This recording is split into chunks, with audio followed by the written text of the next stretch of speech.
Nobody has said, I attacked a policeman, I attacked anything, I shot somebody because of Mazi Nnamdi Kanu's broadcast. There was no single witness brought to say that. There was no single documentary evidence indicating that. And then you left that aside and you pivoted to NSAS. And you now convicted Mazi Nnamdi Kanu for his remarks. Even though some people said incendiary, a lot of people made incendiary remarks during NSAS.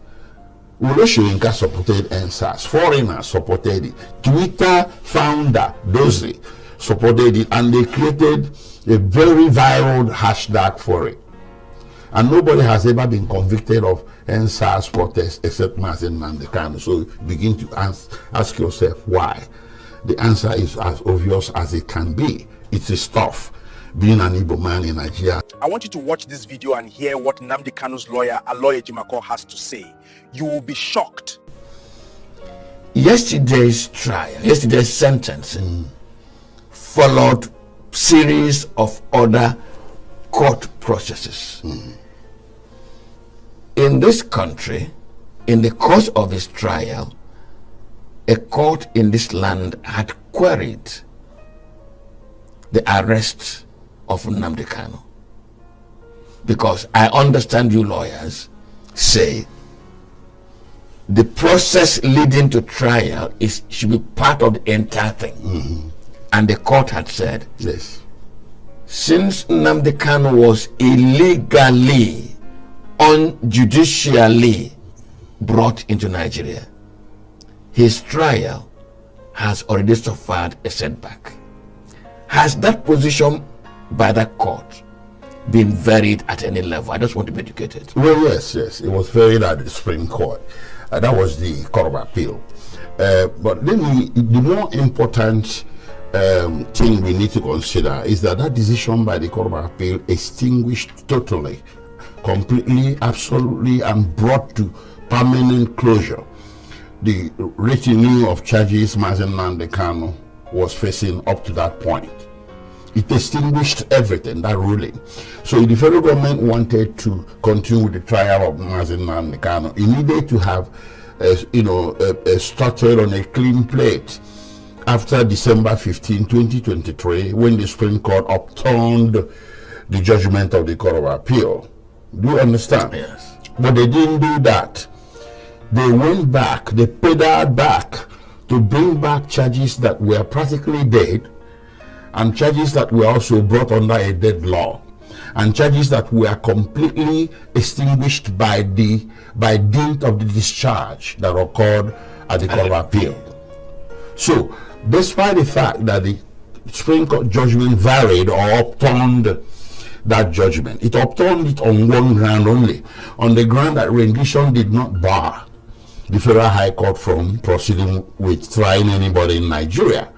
But it didn't say expressly or specifically that those charges that were standing against Nnamdi Kanu be brought back, or the charges be brought back under a law that was repealed in as far back as July 2022. So the decision of the Supreme Court came more than a year later, in December 2023.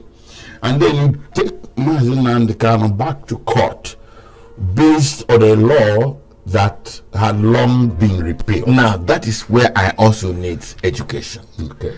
Consistently, I've been following it. Yes. Nnamdi Kanu has insisted that if there is a law in our statute books warranting his prosecution, based on which he could be charged, that he will face trial. Yes. But there's no law to that effect. Yes. Can you kindly educate us on Well, that? I would. If you recall, in Joko, during the military administration, we used to have the Armed Robbery and Firearms Tribunals. Correct. We also had the Armed Robbery and Firearms Decree. Yes, we did. Now, the punishment or the process for bringing armed robbers and people who allegedly possessed firearms illegally, the process then during the military administration was very arbitrary and very summary, and the process was taken outside of our black letter traditional law to come within the purview of a military decree that did not guarantee minimum fairness. You could be tried in under 2 weeks or 3 weeks and be executed. The same thing for those who were accused of running drugs or narcotics. Yes. Now, as soon as the military administrations sunset and we return to civilian administration, that law also sunset and the law was repealed. So everybody who was standing trial for armed robbery, drug offenses, firearms offenses were brought back into the traditional law, what we have as Criminal Code Act or Criminal Procedure Code. So nobody was facing firing squad anymore. Nobody was facing arbitrary and summary trial anymore. So you even though you were accused of something, you were given the benefit of taking advantage of the new law in place. So nobody was going to pedal back to military era repeal decree to put you under the pain of summary trial within 2 to 3 weeks, not before a panel not comprised of lawyers but military officers, and then you are taken to your village and executed. There's no more death by firing squad here, but we used to have it. So I think this is the best analogy. There was a terrorism and a law called the Terrorism Prevention Amendment Act 2023. The charges Mazi Nnamdi Kanu was facing until he got discharged by the Court of Appeal in 2022, these charges were initiated under that act. Now, I had explained previously that while these things were going on, yes, the act got repealed. So it became a dead law. So now, when the Supreme Court said, well, there is something you need to explain to the High Court. You need to stand trial. We know you are rendition, that was wrong, but you need to stand trial. It didn't say you need to stand trial under a repealed law. It would be akin to say you need to stand trial if you are alleged to be an armed robber under the armed robbery and firearm decree that has been repealed. If a court subsequently says you need to stand trial, it means you need to stand trial under the criminal code or the penal code, and the procedure that shall apply will be the criminal procedure code. Just like we had in 2015 with the promulgation of the Administration of Criminal Justice Act 2015, all the criminal code procedure code, all the criminal code procedures in place in much of Nigeria got extinguished. So everything that was pending at that time was brought under the purview of the new law. This was the kernel of Mazi Nnamdi Kanu's argument that it is jurisdictionally questionable, maybe even a nullity, and it defeats his fundamental rights to fair hearing for him to face trial under a law that has been extinguished. And guess what? That law that was extinguished wasn't extinguished for no reason.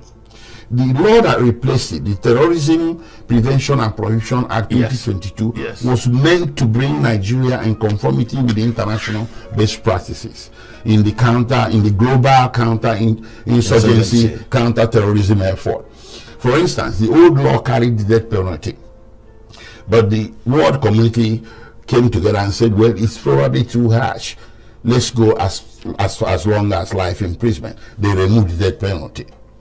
And under the new law, most of the offenses he was charged with carried the maximum number of 20 years to run concurrently. Now, under section 76 sub 1D3 of the new law, if the terrorist act or if the overt act leading to the alleged incitement of terrorism occurred outside Nigeria, the Federal High Court of Nigeria does not have jurisdiction unless it can be shown by the government that that very act also constituted a terrorist offense in the country where it occurred. Now, on the charge sheet, the allegations made inside of these 6 counts of the charges, 7 counts, 6 out of them carried allegations of broadcasts made overseas between 2018 and 2021 when Mazi Nnamdi Kanu was not here. They are the ones that indicated that window of 2018 to 2021. So if you made that indication that basically said that you, Mazi Nnamdi Kanu, made a broadcast and you didn't mention the location of the broadcast, you made a broadcast that led to incitement of terrorism or commission of act of terrorism in Nigeria, you need to also mention the location where it was made, so that in our proceedings in the court, it can be then established whether in that country, yes, to the strict proof, whether the broadcast, say for instance, if made in Kenya, whether that level or that nature of the broadcast is also a crime in Kenya. If you said you made it in Britain from British soil, is it a crime in Britain to make such a broadcast? If the answer is yes, then the Federal High Court has jurisdiction, and it's called extraterritorial jurisdiction. If it's not crime at the location where the broadcast was made, then it's not a crime. Now, I pardon me to interject, because Nnamdi Kanu also was insisting on the factor of the court not having jurisdiction. Was it based on this? Yes, that's one of them. There are several other grounds. For instance, if I begin to rule out the grounds, maybe two minutes. But wait a minute. What we are talking about here is now the Supreme Court judgment that remitted this case back to trial did not do a whole-scale remittal and closed the window for Nnamdi Kanu to advance his defenses or preliminary objections. He said it at between page 47 and 58 of the judgment that the defendant is entitled to his defenses before the High Court or to advance any objections. And one of them was an objection based on section 220 of the Administration of Criminal Justice Act, which again brings us to the absence of the location of the offense. Non-lawyers may be wondering why location is important. Location of an offense is always important because that is what grounds jurisdiction. So when you don't indicate location where the offense occurred, say for instance, something happened in Sokoto, and it comes within the local judicial purview of Sokoto courts. When you miss that location or the situs, you would deny that court of that. Yes, it brings into question the jurisdiction of the next court you take it to in Kaduna. So if you say somebody did something and there is this suspicion that it happened in Sokoto and you are not disclosing it, you begin to wonder why the prosecutor is interested in Kaduna or trying a case in Kaduna or trying an offense that allegedly occurred in Sokoto. So it's a judicial question that challenges the territorial jurisdiction of the Federal High Court here. Do you understand? I do. So, and sometimes lawyers call it the rule of double criminality. And again, under the Administration of Criminal Justice Act, you are not permitted as a government to confuse the accused or the suspect with the way you drafted the charges against him. You have to be explicit, clear, avoid ambiguities and vagueness and overbroadness, so that the accused will be well informed of what he has done. That also will enable him to effectively defend himself. Any of those missing informations which misleads the accused brings into question the authority of the court to proceed with that trial. And the absence of the situs, location of that offense, confused Mazi Nnamdi Kanu here. So how do you defend something that you don't know where it occurred? Now, we followed the proceedings all throughout yesterday. There are two things I also again want you to educate us on. We have not come to what next, but let us be educated before we ask you what next. Okay. His Lordship said that the sentences were run concurrently. But there was one 5 years, one 20 years, one life imprisonment. What is to run concurrently? Well, if you run concurrently, you're looking at about 20 years. About 20 years. Life imprisonment is about 20 years with good behavior. It could be more with bad behavior and all that, but you need to sit down and crunch the maths the mathematics and get the exactitude, the exact number of years, but you are looking at minimum of 20. It was minimum of 20, and this trial began. Nnamdi Kanu has been in the custody of the government since 2021. This is 2025. He's going to get credit for that. He's going to get credit. And for the 18 months he spent between 2015 and 2017. If that. So he'll get credit of about 6 years. About 6 years. Yes. Thank you for the education. Now, I will also watched the prosecution counsel stridently tell his lordship that Nnamdi Kanu should be sentenced to death. Yeah. That is the job of a lawyer, maybe. But in this conversation, you said that death sentence is not part of the new law. Yes. Accepted internationally. Exactly. How did this death sentence come up? How? Yes, why should it come up? Because his lordship already knows if they're applying the current law. Does the lordship really know? I mean, he might have known, but the court evidently closed its mind. Okay, in other words, this trial then did not go on based on the current law, but on the extinguished law. That was our main contention. That was the main contention of Mazi Nnamdi Kanu, that this trial be conducted under the current law. I mean, is it asking for too much? Why are they pivoting on the old law? Because they wanted to get the death sentence? Now, you're a lawyer. It was very clear. Please, you're a lawyer. You have not appealed. You say you're going to appeal. We're going to discuss that currently. Yes. But does it make legal common sense that a law no longer exists? A new law is in the statute books operating, and the process decides to go back yesterday to try a case of today? Does it make sense? It doesn't. Anyway, let me break it down. Some new laws do carry what we call savings clauses.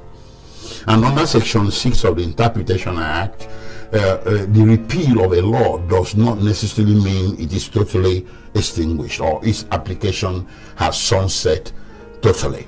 Even when there's a new law replacing it. Exactly, because that new law may contain a savings clause.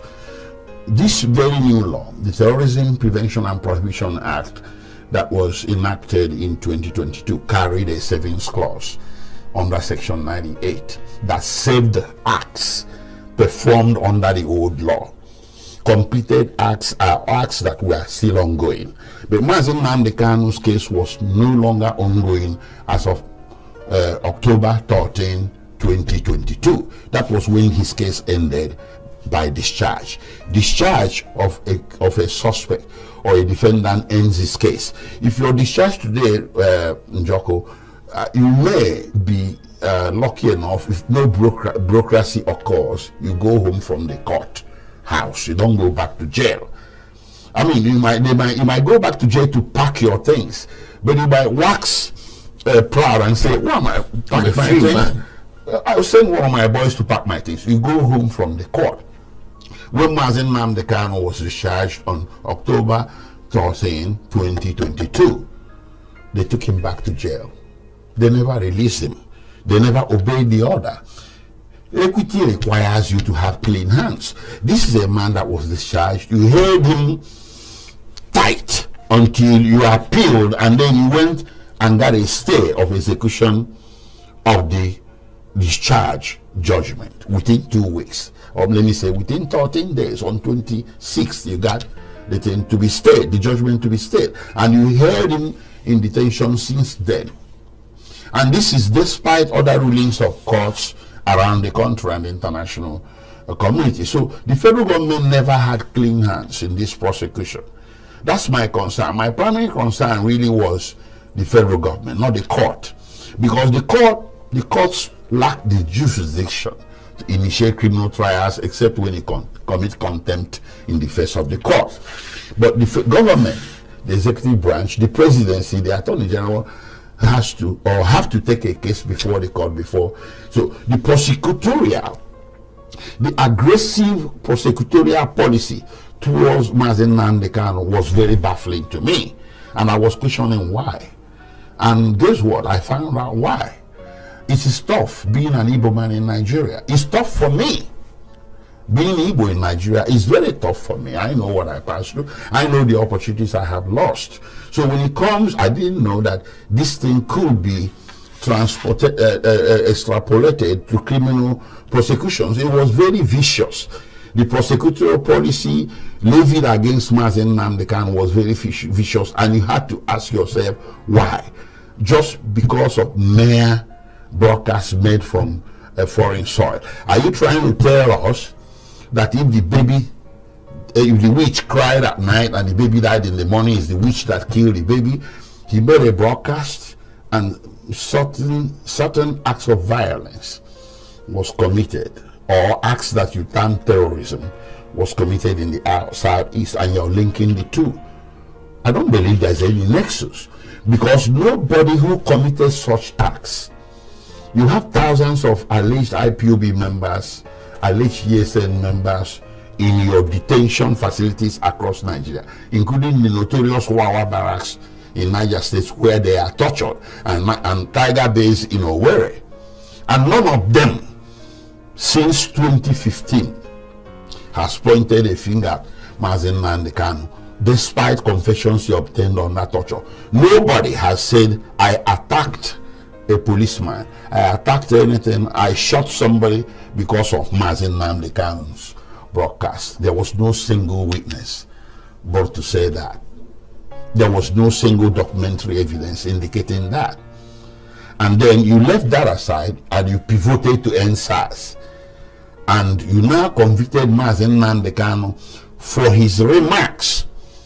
Even though some people said incendiary, a lot of people made incendiary remarks during NSAS. Uloshoyinka supported NSAS. Foreigners supported it. Twitter founder Dozie supported it, and they created a very viral hashtag for it. And nobody has ever been convicted of NSAS protests except Mazi Nnamdi Kanu. So you begin to ask yourself why.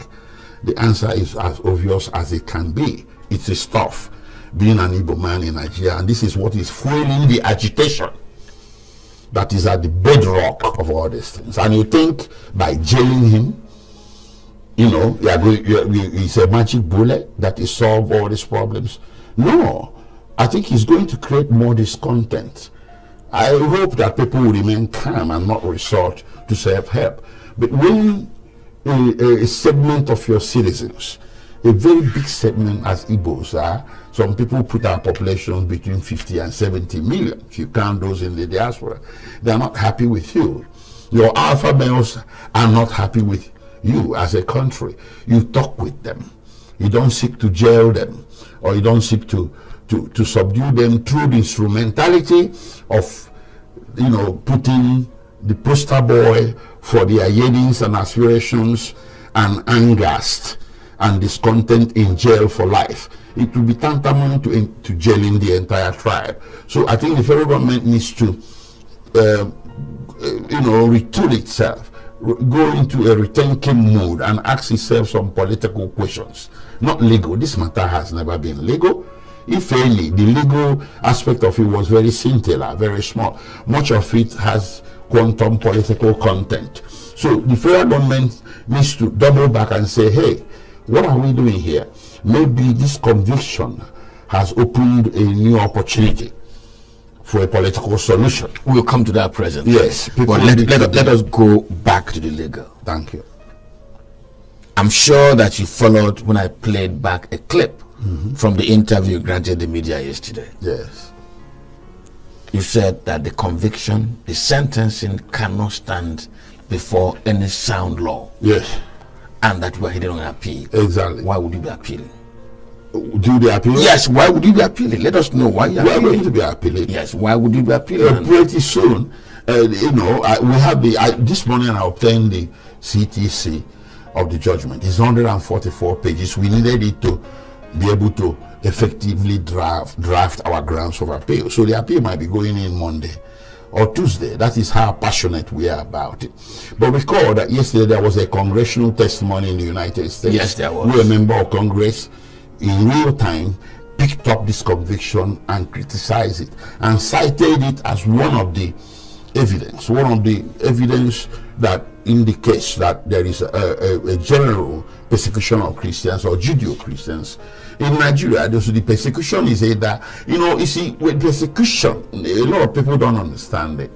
The government may not persecute you directly, but when the government is unwilling or unable, reluctant to stop your persecutor, it's also indirectly persecuting you. That is the standard set in America. That is the standard set globally. So when Americans allege that there is Christian persecution in Nigeria, and Nigerian government gets defensive, they don't understand. They indicate their lack of understanding of definition of persecution in the Western world or in the eyes of Americans. If you are being traduced, oppressed and suppressed by a non-state actor that the government is either willing or unable to control, then you are a victim of persecution. Now, coming to the appeal, we have several grounds dancing inside my head. Yes. But we needed to really go through, zero in on them, go through the judgment, and sift them out so that it would be articulate. So I can begin to tell you one of the general grounds. Yes, Number one, the conviction violated the rule of double criminality. Secondly, the verdict and the sentence are not consistent with the evidence laid before the court. Third, the court said Mazi Nnamdi Kanu did not make his defense. He partially made his defense. He did not lead any direct witnesses or testimony, but he elicited evidence for himself through cross-examination. For instance, one of the witnesses lied under oath and is before the criminal court now. Here, we have laid a direct criminal complaint to a magistrate court, which is a procedure. Complaining is in the record. He admitted under cross-examination that he was meeting Mazi Nnamdi Kanu for the first time in court that day. But this was somebody who was introduced and presented as a staff of the DSS who had interviewed Mazi Nnamdi Kanu. And one of the witnesses answered, I don't know, whether 87 times. So there are issues in the testimony, in the evidence that we elicited through cross-examination that weighed in favor of Mazi Nnamdi Kanu, and those were totally ignored by the trial court. That's a ground of appeal. And then there's this gaping question, very nagging, whether a trial court has the authority to reach a verdict or sentence on a criminal matter over which he never considered whether he had jurisdiction or not. And then, of course, we come under the capture all, which is section 36 of the Constitution, and question whether Mazi Nnamdi Kanu actually received fair trial. So these are some of the grounds we are now going in to definition. In the definition of who is a terrorist, who is what? A terrorist. Yes. By the law. Yes. Did the evidence provided by the prosecution establishing Nnamdi Kanu as a terrorist? So I listened to the prosecution counsel thanking his lordship for saving people from a terrorist of an international dimension. Okay. And all the acts that have grounded the economy, yes, and brought hardship to the people of eastern Nigeria, and all that. You have handled this case all this time, all this while.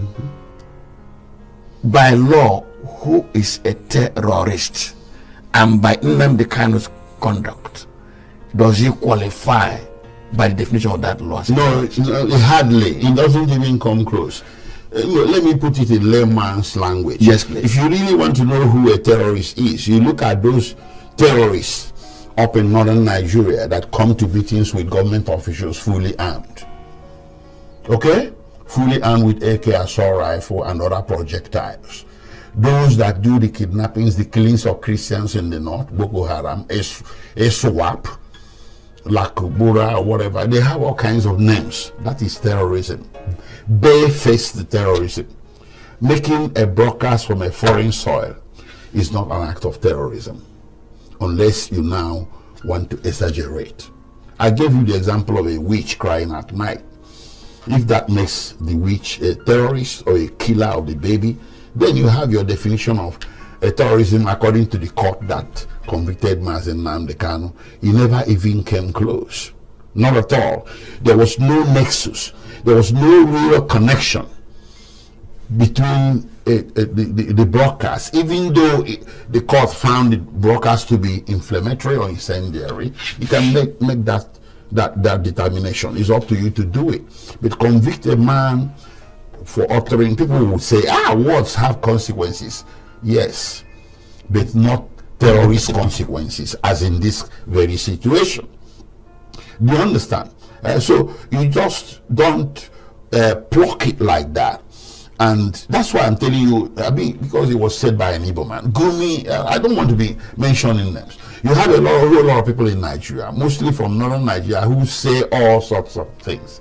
Religious leaders intimidating people, and they walk free. They are in open dialogues with those that actually met the diffusion of terrorism on national television, and they don't take any action against them. But you traduce a man who made some broadcast from some foreign soil, and you never link the broadcast to any particular terrorist act, and you convict him as a terrorist. It's wrong. Now, this morning you have said Nnamdi Kanu's part of his challenge may be that he's an Igbo man. That from your own personal experience, it's tough being an Igbo man in Nigeria. I do not want to push that narrative. That I want to ask, because yesterday one of your colleagues also said that people should not take law into their hands. Yeah. Can you please make a plea to that? Because this is high level sentiment, and unless people like you who've been following this case all along, yes, you have been involved. Exactly. Try to educate on the likely consequences setbacks such a behavior could cause. Some sentiment could swell, and the unwanted could happen. Well, I said it at the very beginning of this interview. People shouldn't take the law into their hands. I know people are angry, because you have to recognize that there's a problem. There's a problem of general discontent in the Southeast. It's there, simmering below the surface. So we don't need a tinderbox. This thing that happened yesterday, if we are not careful, could have been the tinderbox. So I will say it here categorically to my people, to my fellow Igbos. Well, I know you are angry, but don't take the law into your hands. Please allow the process to play out. We still have two fora, the Court of Appeal and the Supreme Court. And of course, we have the international community putting their mouth into this problem. So there is no justification for someone to resort to self-help or to jump into the street and start, producing some violence. We don't do that. Igbos are not like that, because it will be self-defeating. It will be an act of self-immolation for you to start burning your businesses and your houses and killing each other or whatever. Don't do that. Keep your anger. You are angry. It's justified. But let us channel that anger, or channel our search for justice, our quest to justice within the framework of the law. Let's not resort to unlawful acts. Let's not resort to unlawful act. I just asked him one more question. My producer just gave me a signal. He said I don't have too much time. In fact, I've almost blown my time. Aloy, in the course of this conversation, yes, you've said that just a little bit of Nnamdi Kanu's trial is legal. Much of it is political. Can this be resolved politically? Yes, I made it clear. I always have maintained the position since 2021 that this is more about politics than law, than legalities. And I think it's evidence, stark evidence of a distorted counter-insurgency, counter-terrorism policy of the federal government. You cannot have such a counter-insurgency, counter-terrorism policy, apply one which is more liberal to northern Nigeria and the one which is more strict to southern Nigeria. If you close that window, political solution will come. Once the federal government begins to see the southeasterner, the Igbo man, the way he sees the northerner or the westerner, the issue will be resolved, because you now start talking to the southeasterner, to the Igbo man, just as you are talking to the northerners who are involved in more serious more serious insurgency, more terrorist conduct that is open, that the optics are there for the public to see. You know, that one doesn't need a definition. You see barefaced terrorism. But this one in the South is, you can say, for lack of a better word, is more latent. Okay, so but you have a more strict policy towards the Igbo man when it comes to the Igbo man. If you close that gap and regard terrorism as an equal opportunity offense that requires equal opportunity treatment, then you begin to see the opportunities for political solution. And then number two is you look at the core. What led to all this? There's a cause and effect. Mazi Nnamdi Kanu or whoever, or IPOB, or those you are calling terrorists in the South, is didn't wake up one day and start doing some act that you allege they did. What is the reason for that? They are agitating for a separate state and they're asking you to give them a referendum. See, when you are alpha males, when your citizens are agitated, that's where the word agitating, they are agitated. They have this growing discontent. You don't lock them up, invite them to a table and talk to them. You can talk them out of it or reach a position where everybody will get to say yes and agree. Then you have the unity that you desire. Or you have a bit of loosening up, something of an Aburi arrangement, or everybody might say, let us all go our separate ways. But by all means, you do not solve such problems by resorting to muscular law enforcement. It doesn't work. It makes the problem worse. Who should be talking to who in this political conversation? I just want to, what I'm asking the question is, politicians from the Southeast, they are in the mix. With whom should they be talking? The federal government, with whom should they be talking? If we're looking for a political solution. The buck stops at the president's table. Tinubu was elected for a reason, to be president. This is one of the reasons. Southeast is a component part of the federation. Even if a politician or any politician in the Southeast is telling President Tinubu not to explore the opportunity or the avenue of a dialogue, he should tell him, no, don't tell me that. This whole country is under me, the entire nation. You're going to create political problems for my people of Southeast. He should rise above any primordial things like that. So you cannot have a consensus. Some politicians in Southeast may have some selfish reasons for, making sure things don't come to settle. But the president should have that large heart. The same large heart that propelled the negotiations they are doing up in the north, which probably is not supported by many people, including the international community. So whatever is happening is more attractive for negotiations, for dialogue, for presidential intervention with a big heart, despite any wranglings, internal wranglings in the Southeast, or reluctance exhibited by any Southeast leader or politician. I'm going to extract one last word from you before I thank you for coming. Yeah. You've consistently interfaced with Nnamdi Kanu. Yes. What is his desire that he has told you? His desire is, let me be honest and open with everybody. Mazi Nnamdi Kanu desires good governance, justice, fair play, level playing field for all, not just in the Igbo, not just in the Biafra. He hates injustice with a passion. So you can say, in a sense, Biafra is the means to an end, not the end itself. If you begin to, there was no Mazi Nnamdi Kanu agitation during Obasanjo years. Nobody ever wondered why. No agitation by Mazi Nnamdi Kanu during Jonathan years and Yar'Adua years. Mazi Nnamdi Kanu used to be a chieftain of Abuja in the United Kingdom. I saw videos of him making remarks about Nigeria and having high hopes for the country. So people will have to ask themselves what changed. What changed was in 2015 when Buhari came to power and decided he was going to rule Nigeria with two faces. One face for the people he favored and the other face for the Igbo man or for the Biafra. He had disdain for the Igbo man. Buhari did for the Biafran. He was, doing all sorts of things that Nigerians would not like to remember today. So this was what lit the fire of the agitation. So if you bring back, it tells you one thing. It's a formula. It's almost scientific. If you bring back good governance, justice, fair play, level playing field, and stop making people feel like they're second-hand citizens, you can do business with Mazi Nnamdi Kanu in one single nation.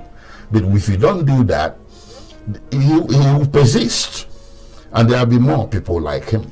Can I ask you a pointed question? If these things are done the way he is requesting, or he has told you that's the way he wants them, is Nnamdi Kanu willing to be a Nigerian citizen? I just basically almost said it indirectly. If you bring justice and fair play, level playing field, and stop all this crass discrimination and tribalism, that all these things are bogging down the nation and constituting a drag on the nation. It's a big monkey on the back of the country. If you remove it, that was why I gave you the example of Obasanjo years all the way to Jonathan. He never had pain about Biafra or Nnamdi Kanu or agitation. Do you understand me? So it is injustice in high places that fuels agitation. Somewhere I told someone Nigeria is the reason for Biafra. What I meant by that is that the way Nigeria is being run, if you run Nigeria well, and we have the capacity to run Nigeria well, human beings, we are imbued with evil and good, capacity for evil and good, but we suppress that part of the evil. Why don't we bring out the goodness in us and make that impact into the governance of the country? So that way you would need all these agitations in the board, and you may be able to do business with Mazi Nnamdi Kanu if you treat everybody well. Before my last word this morning, I think it's important for those of you who may have joined us midstream in this program this morning to listen again to what transpired in the court yesterday and what the prosecution counsel and defense counsel said. If my producer is ready, can you please let us in again into what those two parties said yesterday? Today, we have come to a final end. Justice has been done. And therefore, Nigerians must, one way or the other, appreciate the judiciary. You remember just last Monday, the president was saying, at any time when Nigeria is in a big trouble or fix, judiciary has always come to the aid to salvage Nigeria. Again, the judiciary has salvaged Nigeria from the claws, from the oppression of the proscribed IPOB. The court has also pronounced death sentence on Eastern Security Network, which was the military wing of IPOB. Today, God has brought an end to injustice, oppression, suffered by our brothers and sisters of the eastern states of Nigeria. Today is the only day I have witnessed a man being convicted for mere puffery, for what he said from his mouth, not what he did with his own hands. The verdict is not consistent with the evidence laid before the court. The sentence is overbroad, cruel, and unusual. How can you convict a man for making mere broadcasts from a location that was never named, and he never tied that broadcast to any single incident of violence, or even someone slapping someone, not to talk of terrorism? You did all this, you didn't lay any evidence. I don't know where this whole verdict can be grounded in law, logic, or facts. We disagree with the judgment vehemently. Completely. Yes. Exactly. And we are going to fight it from here onwards until justice is done. Yes. There's no justice yet. Yes. Suspect the judgment is not based on law. It's not based on facts. It's based on politics is based on some tribal, primordial sentiments, just because Mazi Nnamdi Kanu is Igbo. An Igbo man has become the person in Nigeria that should be trampled upon. I'm not saying this because I'm Igbo. I'll say it for the Hausa or Yoruba who gets trampled upon. But today we saw an Igbo man being trampled upon, and by God Almighty, we are not going to allow it. Yes. Aloy, Thank you. your last word. Well, I would say this, that Nigeria has a new opportunity now. A lot of times when something happens, something bad happens, you look for the silver lining, you look for an opening, a positive dimension to that bad news that may provide an opportunity for a new beginning. The conviction has occurred, the sentencing has occurred, but they can occur. Awolowo was sentenced for treason in 1963 under questionable circumstances that mimics this one. The political leaders between Gowon and Ojukwu, there's a debate as to who took that decision, but at least it was under Ojukwu's protection in Southeast, and he saw to his safe passage from Southeast back to Lagos. Nelson Mandela spent 27 years in prison. He was also convicted under circumstances that smacks of vicious politics.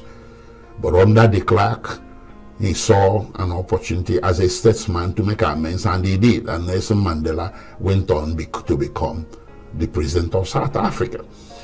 Back in the United States, Martin Luther King was traduced many times. He was arrested, water hosed, put in jail, but in his name and because of his efforts, in the 1964 Civil Rights Act that ended Jim Crowism in America and segregation was promulgated. And today, America enjoys a good measure of racial equality. Ditto for Mahatma Gandhi in India. He led India non-violently to freedom and ended the British Raj of 500 years in India. He too went to jail in South Africa and India. But when things came to a head, the closure was very good for everybody. India attained its independence under his very strong guidance in 1947. Yesterday, Mazi Nnamdi Kanu was convicted unfairly. He was also sentenced unfairly in what I consider to be a very cruel and unusual manner. But that's the judiciary. Sometimes they say the judiciary has no soul, but the government does have a soul. We have an executive branch that is the most senior brother of the three branches of government that we have.